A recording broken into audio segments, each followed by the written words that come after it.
Bem-vindos ao podcast O Beabá da Sustentabilidade. Este é o episódio 165, Cuidados no Trato Animal. E para discutir esse tema aqui no Beabá da Sustentabilidade, eu e o Renato, a gente vai receber a Cristina Mendonça, que é diretora executiva da ONG Mercy for Animals no Brasil. Cristina, Renato, tudo bem com vocês? Como é que vocês estão?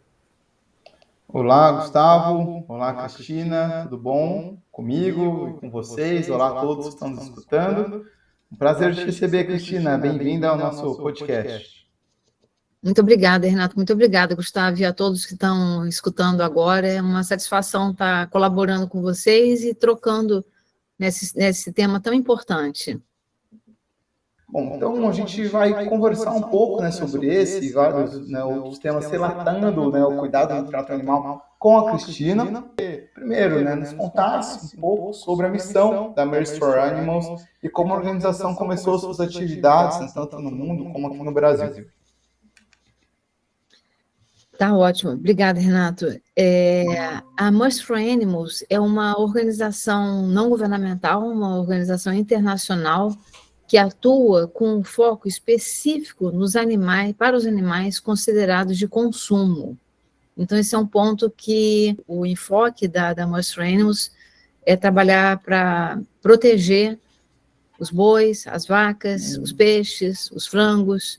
São esses animais que são, enfim, considerados de consumo. A gente atua aqui no Brasil desde 2015. Atuamos também no Canadá, nos Estados Unidos, no México, na Índia, estamos expandindo agora para o Sudeste Asiático, e o nosso enfoque é justamente apoiar a transformação do sistema alimentar para um que seja mais justo e sustentável. Isso significa um sistema alimentar mais compassivo, ou seja, um sistema alimentar onde existe um respeito com os animais e também com o meio ambiente e com as pessoas.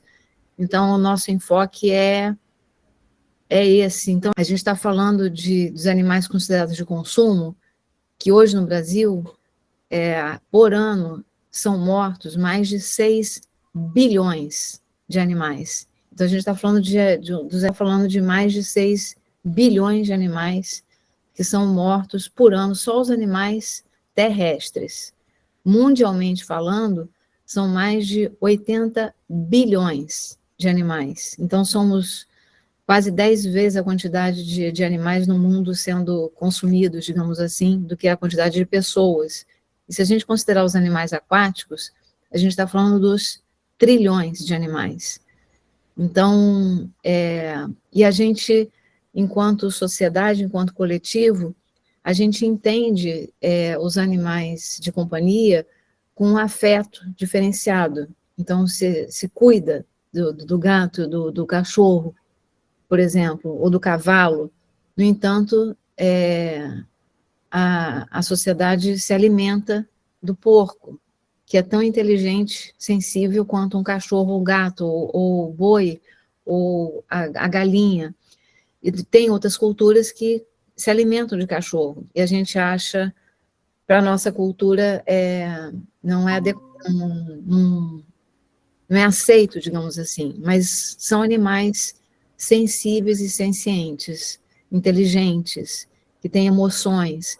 Então, o trabalho da Mercy for Animals é justamente para apoiar esses animais, que são os animais mais explorados no mundo, são os animais considerados de consumo. Interessante, Cristina, e até me surgiu uma dúvida aqui, depois eu querer explorar mais essa temática, mas quando a gente está falando de animais de consumo, obviamente você deixou isso bem claro, mas animais também de trabalho em roças, por exemplo, cavalos, vocês acabam também trabalhando nessa questão? Não, é apenas consumo mesmo, abatedouros, enfim, a qualidade de vida desses animais no processo que eles seriam utilizados para alimentação humana mesmo. Isso, Renato, porque é óbvio que existe exploração animal em várias frentes. Tem animais que são usados para teste de produtos cosméticos, para teste de produtos farmacêuticos, que sofrem horrores na indústria. Tem animais que sofrem horrores tendo que fazer transporte, como você citou, cavalo, às vezes jegue, que sofrem condições terríveis e cargas terríveis, e sofrem muito. Tem animais de entretenimento, considerados de entretenimento, que eles são objetificados para, entre aspas, nos entreter, e também sofrem uma vida de horror. Muitas vezes os animais ficam até loucos, tendo que ficar repetindo certos padrões. Você tem casos de elefante que fica louco porque perde a saúde mental, digamos assim, tendo que ser forçado a fazer uma determinada atividade. A missão da Mercy for Animals está focada nos animais considerados de consumo, porque são esses animais que estão em maior número no extremo sofrimento. Uhum. Então, é esse o motivo, não que seja nenhum animal tem um status, todos os animais merecem a vida, todos os animais merecem estar protegidos, livres e respeitados, mas os animais considerados de consumo são os animais que mais sofrem. Eu falo isso para quem também está nos ouvindo, que tenha bastante, gostaria de convidar vocês que estão nos ouvindo, tenham bastante, convido que tenham curiosidade para ouvir essa conversa, com bastante compaixão, porque talvez eu entendo que muitas das pessoas que estão nos ouvindo ainda se alimentam de produtos de origem animal, então não estou aqui com nenhum tipo de julgamento. Eu mesmo, individualmente, eu demorei muitos anos, décadas, até realmente despertar para essa situação, porque eu também vi os animais enquanto algo um objeto que eu pudesse explorar. Então, eu queria convidar as pessoas aqui também para ouvirem essa conversa com bastante autocompaixão e curiosidade, que é um tema delicado, né? Quando a gente fala de algo que está, inclusive, nos pratos nas decisões pessoais. Com certeza, um tema que às vezes causa até certos atritos, né, entre as pessoas, né? Você comentou, as pessoas têm uma preferência vegetariana ou vegana, e as que seguem uma alimentação, não sei se mais tradicional seria a forma correta de dizer, né? E que existem muitos desses embates, né? Às vezes as pessoas não aceitam a opinião, né, diferente da sua, ou essa empatia, às vezes, com os animais, né, ou enfim. Então, eu gostei dessa sua colocação. O nosso público geralmente é um público bem diverso, que se engaja, né, nas temáticas ambientais, sociais, né, da sustentabilidade como um todo, mas a gente sabe que não necessariamente todos que estão aqui são, né, necessariamente vegetarianos ou veganos. Eu mesmo, né, não sou, apesar de ser adepto, né, à prática, tenho uma dificuldade muito grande ainda em fazer essa transição, mas acho muito interessante que as pessoas escutem, né, a conversa que a gente vai ter aqui de uma forma empática, né, porque, igual você já trouxe, os animais, né, de uma forma em geral, eles sofrem, né, em diversos tratos, né, não apenas na indústria alimentícia, mas em várias outras situações. A gente vai discutir um pouquinho mais sobre o tema, né? E já puxando uma próxima pergunta aqui para a gente engatar essa conversa, eu queria que você explanou muito bem aí, né, a atuação da Mercy for Animals no mundo, enfim, queria saber quais que são os principais projetos e iniciativas que vocês têm em andamento aqui no Brasil, né, justamente para expor essas práticas, né, cruéis que acontecem na indústria alimentícia e quais as implicações, né, dos impactos dessas investigações, dessas atuações que vocês realizam atualmente. Claro, claro. A gente trabalha de uma forma bastante compassiva, no sentido de apoiar as pessoas a criarem reflexões sobre o que elas estão, ou seja, eu estou aqui falando com vocês, mas conversando também com o público que está nos assistindo, então é realmente provocar reflexões. E uma das grandes formas que a gente faz isso é que grande parte da população brasileira, do mundo, a gente não sabe o que está acontecendo dentro das fazendas industriais. E é interessante que você trouxe, Renato, sobre a questão que você falou da alimentação vegana, vegetariana e também da alimentação, entre aspas, tradicional. E é interessante porque, tradicionalmente, quando eu falo tradição, a tradição mais antiga, né? Esse extremo confinamento de animais, essa situação de terror, que hoje estão esses bilhões de animais presos no sistema, é algo que de 100 anos para cá. Isso não existia, essa massificação, essa exploração terrível dos animais dessa forma, em escala industrial, isso não existia. Então, isso é recente. E a gente cresceu agora nessa sociedade com essa visão, digamos assim, onde os animais são... Eu comecei a receber aqui minha visita, dessa situação. Então, uma das nossas atuações é justamente revelar essa realidade oculta de dentro das fazendas industriais. Então, a gente faz investigações secretas, revelando a situação com que os animais estão no sistema, para mostrar ao público em geral, mas também para mostrar a tomadores de decisões, para mostrar a políticos, a legisladores, a empresas, para impulsionar essas mudanças. E a gente percebe justamente, a partir disso, várias mudanças acontecendo quando a gente revela essa realidade. A gente também tem um trabalho de relações governamentais e políticas públicas para estar intercedendo, fazendo intervenções no Congresso e também nas casas legislativas estaduais e municipais, para promover mudanças em prol dos animais, seja ajudando a incentivar uma alimentação mais diversificada, a fornecer alimentação, uma diversificação de proteína, e também eliminar o extremo sofrimento, as práticas mais cruéis, as práticas mais terríveis que os animais sofrem nos sistemas, também trabalhando também com políticas corporativas, com a mobilização do voluntariado. A gente tem uma rede de voluntariado bastante ativa aqui no Brasil e no mundo, e fazendo um trabalho também bastante grande junto aos diferentes canais de comunicação. Então, agradeço aqui a possibilidade de estar conversando aqui com vocês nesse canal, mas também na imprensa, nas mídias sociais, nas mídias tradicionais, e também ações na justiça, em litigância, ações de litigância, para conseguir melhorias para os animais. Cristina, você falou, né, bastante em relação, né, a essa pecuária industrial e o confinamento, e um pouco como vocês vão buscando melhorias, né, para a vida desses animais que fazem parte dessa cadeia produtiva, né? A gente, como consumidor, percebe, indo, por exemplo, no supermercado, que existem vários selos, várias classificações mostrando que tal animal teve uma vida, ou uma galinha que foi criada solta, não naqueles jaulas gigantescas, granjas com milhões de galinhas juntas e tal. Em relação, você falou um pouco dessa parte de pressionar a legislação e pressionar as empresas. O que você sente dessa pressão do lado tanto governamental quanto empresarial para fazer essa mudança?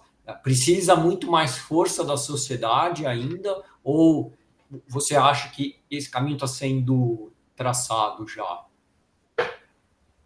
Gustavo, todas essas mudanças estão sendo impulsionadas pela própria sociedade. Ou seja, inclusive um trabalho que a gente faz, esse trabalho de investigação, ele revela essa realidade brutal. Isso vai ganhando adesão da população, que é contrária a esse extremo sofrimento. Então, no Brasil, quase 9 em cada 10 pessoas estão extremamente preocupadas com as condições com que os animais estão passando dentro do sistema de produção, e são contra essa situação. Então, é essa pressão das pessoas consumidoras, da sociedade, que impulsiona todas essas mudanças. E a gente também está vivendo um contexto planetário em que essa exploração animal é de tal forma que essa exploração animal está conectada com a tripla crise planetária.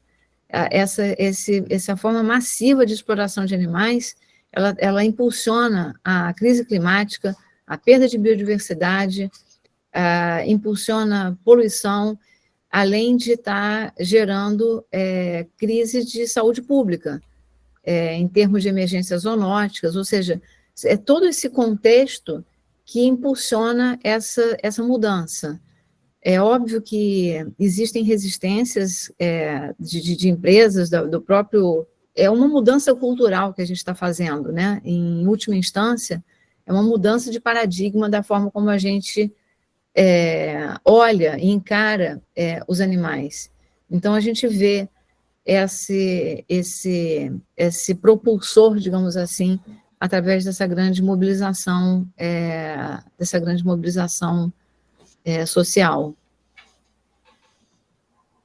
Eu achei interessante, Cristina, quando você trouxe, né, até anteriormente, e falando um pouco dessa mudança, mobilização social, que você comentou que essa exploração em massa dos animais vem dos últimos 100 anos, né, que está muito ligada com o sistema produtivo, né, global, de revolução industrial, produção em massa, escala, né, e que eu trabalho com economia circular, a geração de resíduos, está muito ligado a essa sociedade de consumo, né, que foi criada. E eu percebo hoje, pelo menos em outras temáticas, né, uma dificuldade quando a gente fala dessa produção, né, desse consumo em massa, assim, das pessoas...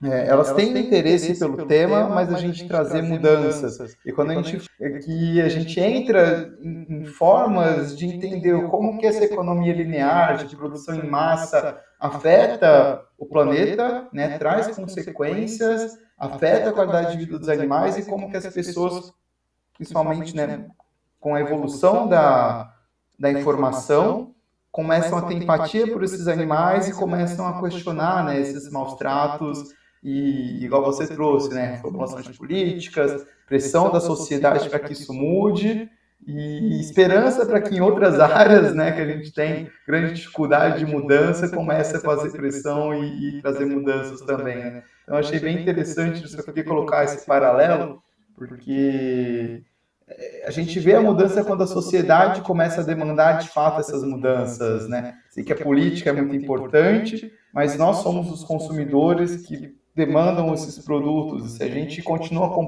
consumindo ou comprando, a indústria e os governos não se mexem, né? E quando a gente começa a questionar e levantar essas bandeiras, as mudanças começam a aparecer. E aí, obviamente, a atuação de organizações como a de vocês é de fundamental importância para trazer clareza sobre o tema e informar cada vez mais pessoas, né, sobre as consequências, né, desses maus tratos e etc. Né? Então, achei interessante trazer esse paralelo. Sim, sim. É realmente, Renato, uma mudança que ocorre nesses dois polos, são mudanças institucionais e mudanças culturais que juntas precisam estar acontecendo. Ou seja, uma mudança na política, uma mudança legislativa, uma mudança em políticas corporativas, mas também uma mudança da forma como a gente encara os animais. Porque você trouxe, Gustavo, a questão das diferentes certificações, das diferentes práticas de como cuidar, entre aspas, bem dos animais, mas uma questão que eu repito sempre, sabe? O bem-estar animal é realmente o bem-estar quando o animal não está no sistema de produção. Então, se eu perguntar agora para você, Gustavo, ou para você, Renato, o que é bem-estar para vocês? Um estado de paz, um estado onde as suas condições emocionais, além das físicas, estão sendo atendidas, né? E dentro da indústria, você não encontra isso.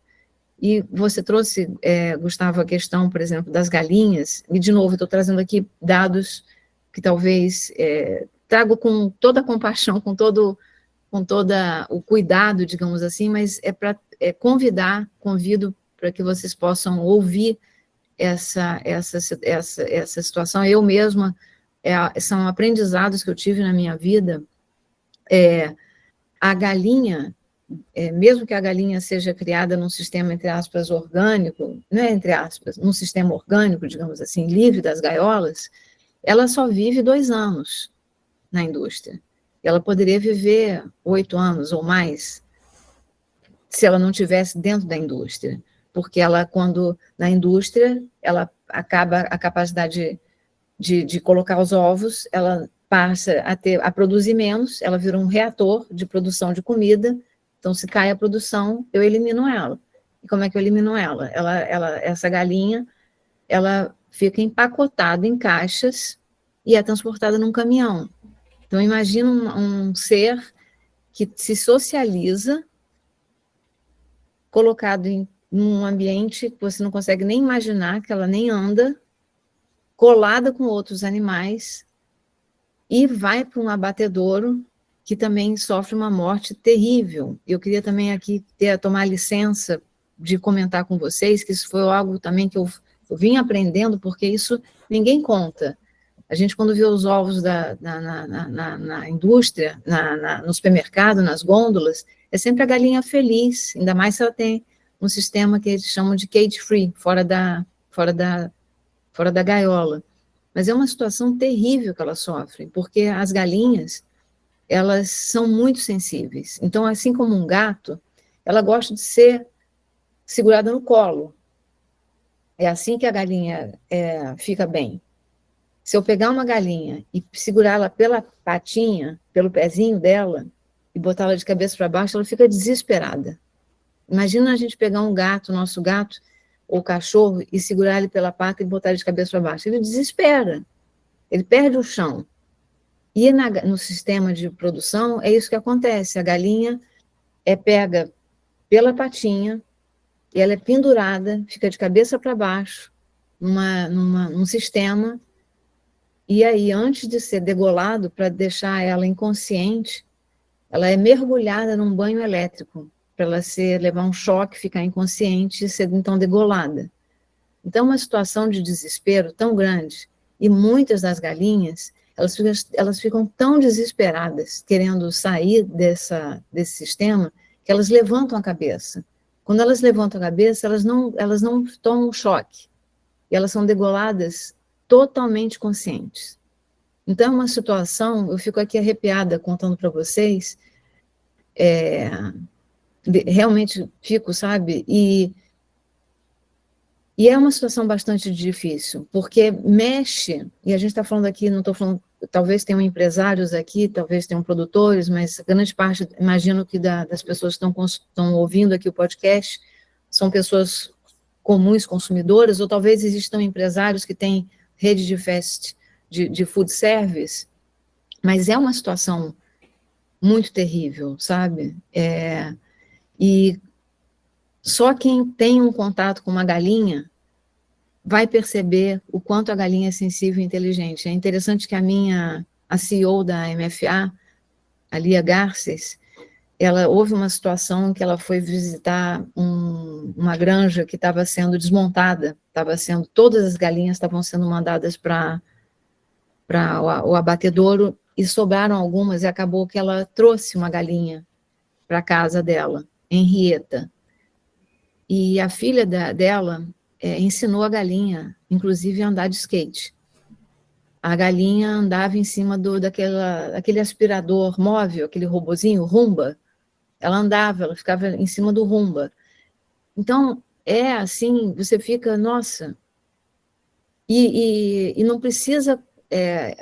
cada animal é um animal. Eu estou falando aqui agora, a gente se conecta com a galinha andando no skate, com a galinha andando no Roomba, mas porque eu estou comparando a galinha com um cachorro, um gato, ou com um ser humano, mas a galinha em si, ela já tem a sensibilidade dela, o conceito de relacionamento social. É muito tocante, sabe? E inclusive, você usou também uma expressão dos animais domésticos, e a gente tem a sensação de que o animal doméstico é o gato e o cachorro, mas esses animais são domesticados, são domésticos. E eles justamente estão no sistema de produção porque eles são muito calmos. Eles não são ferozes. Quando você vê o touro num rodeio atacando as pessoas, é porque ele está ali sofrendo muito. São cordas, tiras que colocam na barriga, pressionam, ele apanha, ele fica descontrolado. Mas as galinhas, por exemplo, no sistema, muitas delas, elas sofrem debicagem, cortam o bico dela, porque elas ficam loucas. Então, se não fazem canibalismo, porque elas estão fora de si. Assim como os porcos, as porcas, elas ficam presas numa cela de gestação e tem que tirar os dentes delas, porque elas ficam... É uma situação... imaginar a gente passar uma vida... Viajar de avião é chato, ficar naquela cadeira. Imagina passar a vida numa cadeira. É mais ou menos assim a vida dos animais considerados de consumo. Então, digamos assim, esse nosso trabalho, né? E pegando aqui um gancho, me lembrei agora do cavalo, da égua caramelo, né? No sul, que as pessoas se conectaram tanto com a égua, e até se conectam também quando vê um porquinho nadando, tentando sobreviver, mas eles vivem a vida sendo explorados, né? É uma situação de bastante de extremo sofrimento. Sim, Cristina, você quer fazer depois eu tinha só um comentário, Gustavo, não sei se é para a próxima pergunta ou seu comentário. Eu já ia passar por uma pergunta, já fazendo um link com o que ela falou, né? Porque, como ela mencionou do caramelo, eu já ia fazer a pergunta do Rio Grande do Sul. Tá, é um comentário rápido, só que os relatos, né, que a Cristina trouxe, que você trouxe, Cristina, são bem impressionantes, mexem com a gente. Eu acho importante, muito importante a gente trazer esse tipo de relato, porque muitas vezes a gente se distancia e entra na nossa bolha, né, e esquece do que acontece fora da nossa casa. A gente vê isso com mudanças climáticas, né? Muitas pessoas têm o negacionismo climático, às vezes não querem discutir o tema porque é incômodo. A gente sabe que assusta, que dá medo pensar no futuro onde chuvas totalmente... O Gustavo, né, sei que vai comentar sobre o Rio Grande do Sul, enfim, o que vai acontecer com o nosso futuro? Aí a gente se fecha. E para os alimentos é a mesma coisa. Às vezes a gente está ali comendo, esquece o que vem antes, né? Tá com a carne bonitinha ali na geladeira, e não pensa no todo que veio antes. Então é muito importante esses relatos, né? Às vezes a gente tem o conhecimento, mas esquece. Muitas pessoas nem têm esse conhecimento. Então, sim. Eu queria comentar isso, porque choca um pouco, realmente é importante esse tipo de choque para quebrar a nossa realidade, a gente extrapolar a nossa mente, né, para o que realmente acontece. E, Renato, se você me permitir, isso acontece mais do que a mudança climática, a questão do medo, ou mesmo os alimentos. O que acontece é que quando a gente olha isso, mudar significa mudar, inclusive, a nossa própria identidade, como a gente se vê e os hábitos que a gente tem. Então, isso é mudar, é literalmente mudar a forma que a gente se vê. E eu vou dar, se você me permitir, eu vou fazer um relato que eu sempre trabalhei durante muitos anos na área de sustentabilidade, continuo trabalhando na área de sustentabilidade, agora também com os animais, mas eu lembro quando eu decidi, quando eu escolhi em 2010 vender meu carro para alinhar, é uma decisão de estar mais alinhada com a questão da sustentabilidade. Eu lembro até hoje, Renato, quando eu decido, eu moro num prédio. Então, quando eu saía da minha casa, do meu apartamento, eu pegava o elevador e ia para a garagem. Então, estou falando aqui num depoimento de uma pessoa privilegiada. E quando eu peguei o elevador para descer para a rua, a sensação que me deu é que eu tinha alguma coisa faltando, sabe? Não tava aquela sensação, entre aspas, de poder do carro desaparece, sabe?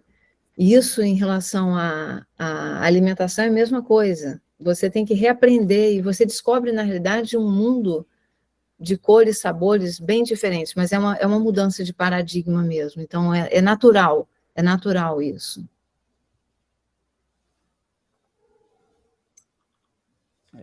E todas as mudanças são sempre complicadas, né? A gente, por mais que seja aberto à mudança, o ser humano acha, né, tem já a ação dele contrária a mudar, né? Porque mudar vai trazer uma situação nova que você não está acostumado. Então, aí sempre se retrai, mas a gente tem que demonstrar a viabilidade da mudança e que os pontos positivos para conseguir virar a chave, né, e as pessoas fazerem essas mudanças. E eu só queria fazer 2 comentários e uma pergunta. Você falou da galinha, eu tive uma galinha de estimação também, como no mesmo sentido, a gente teve quando eu era criança, e acho que ela viveu 10, 11 anos. Olha só. Casa. E era mais inteligente que os cachorros que a gente tinha em casa. Fácil. Principalmente porque os cachorros queriam pegar ela como eles eram cães de caça e não queriam dividir a casa com a galinha, não. E outro ponto, em relação, você falou um pouco do Rio Grande do Sul, e assim, a gente escuta relatos, mas não teve nenhum relato muito focado, assim, de falar que teve muita coisa sendo feita para os animais domésticos, né, muita gente foi para o Rio Grande do Sul para ajudar nos resgates, ajudar a buscar lares, mas não foi falado muito sobre os animais, principalmente por ser uma região de muito grande, muita importância para a pecuária, né, no país. E tanto quando a gente fala de pecuária aqui, eu falo de qualquer tipo de produção animal e para a indústria alimentícia, não se falou muito, né, da tragédia que aconteceu para esse tipo de animal.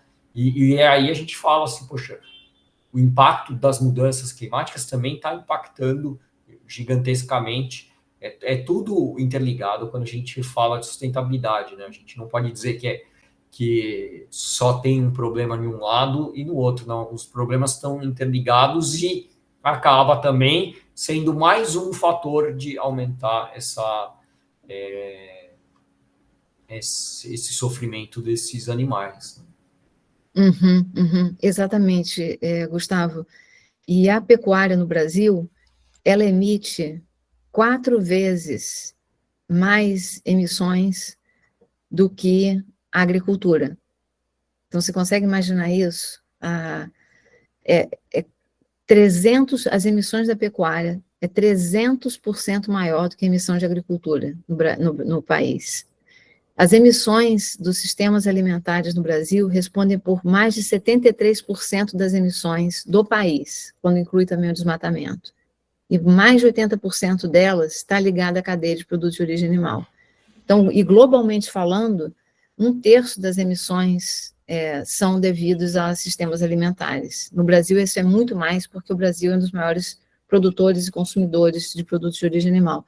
Então, a pecuária está impulsionando essa crise climática e que os animais vão sofrer também com essa crise. Vide essa situação que aconteceu também no Rio Grande do Sul.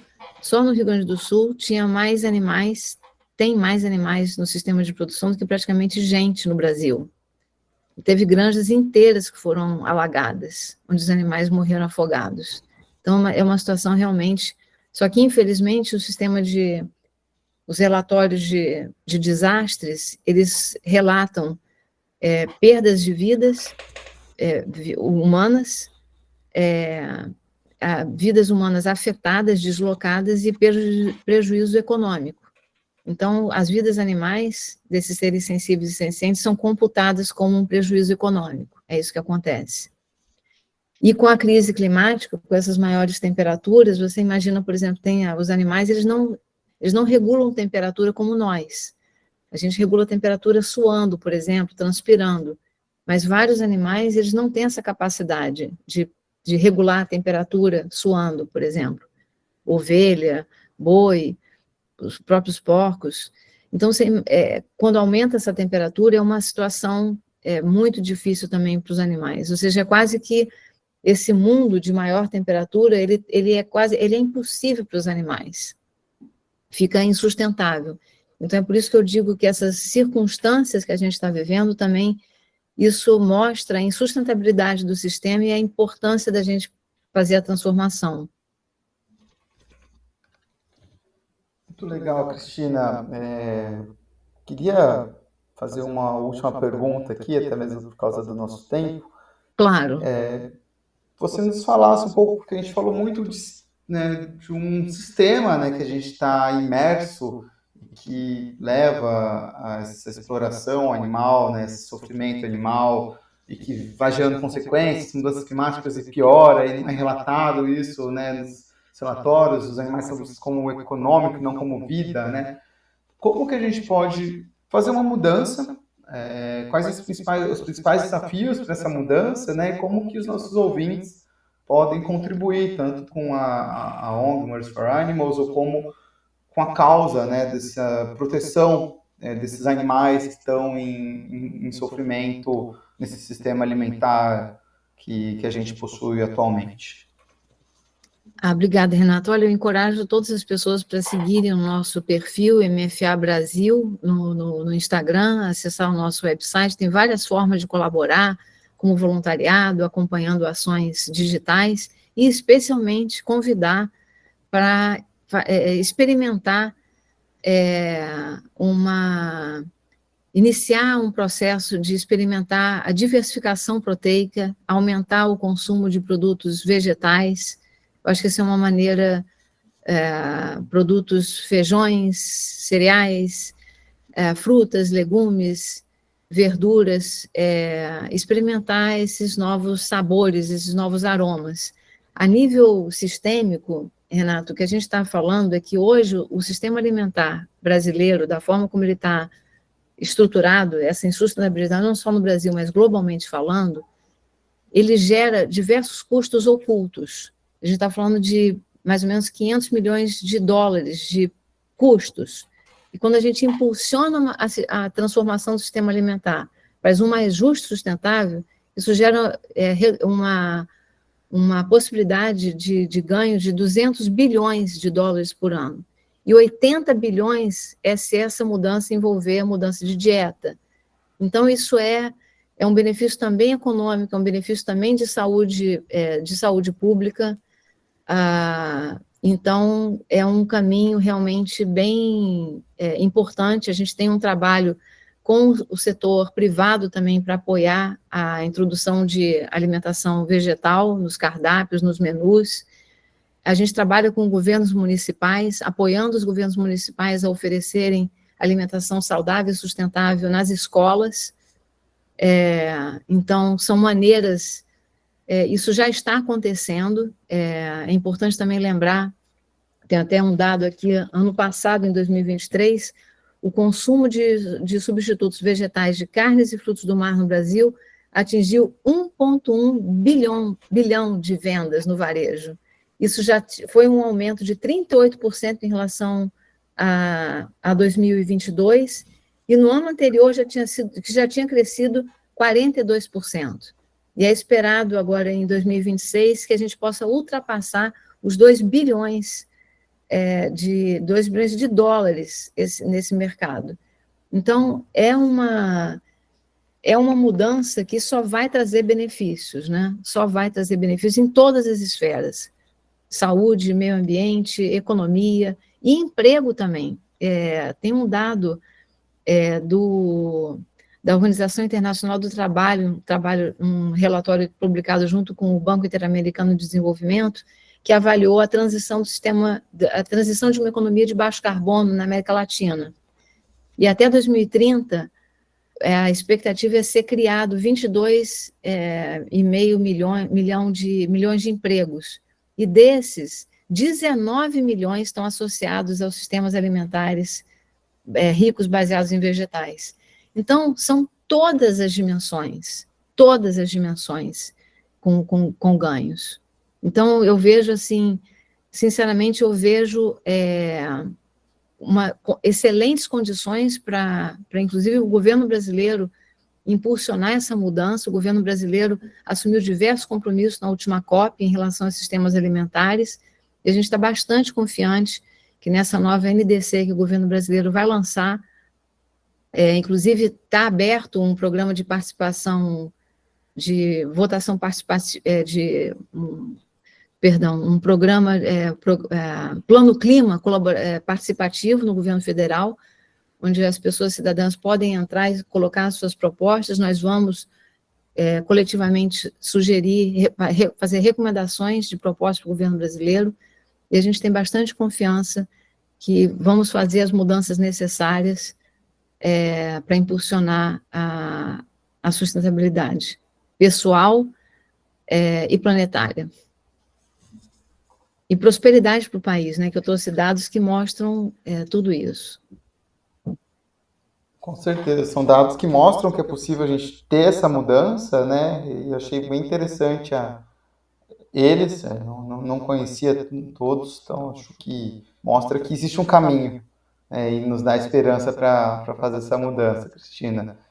Eu queria agradecer, né, a sua participação aqui no nosso podcast, nesse episódio. Foi uma conversa muito boa, deixar portas abertas para vocês se tornarem, para a gente fazer outros temas, né, e falar mais sobre o tema. Sempre bem-vindos, a todos que estão nos escutando também. E antes da gente se despedir, deixar para você deixar uma mensagem aí para todos que estão nos escutando. Obrigada, Renato. Eu acho que a mensagem que eu trago é uma mensagem de esperança, e eu sempre gosto de pensar às vezes a gente vê um futuro sombrio, essas dificuldades todas, e eu sinto esperança quando eu vejo, inclusive, o quanto que eu mudei. Então, eu era uma pessoa que me alimentava 3 vezes por dia de produtos de origem animal. Eu comecei minha carreira no setor de óleo e gás, e se foi possível mudar, se foi possível fazer essas mudanças, eu acho que é possível a gente encontrar essa força de mudança, de mobilização social. E juntos, em união, a gente é mais forte. E, por favor, convido de novo a entrar no perfil da Mercy for Animals no Brasil, no Instagram, nos nossos sites, nos nossos canais. E vai ser uma satisfação retornar aqui, conversar de novo com vocês. E caso tenha qualquer pergunta, dúvida, crítica das pessoas que estão nos ouvindo, também vai ser uma satisfação poder responder.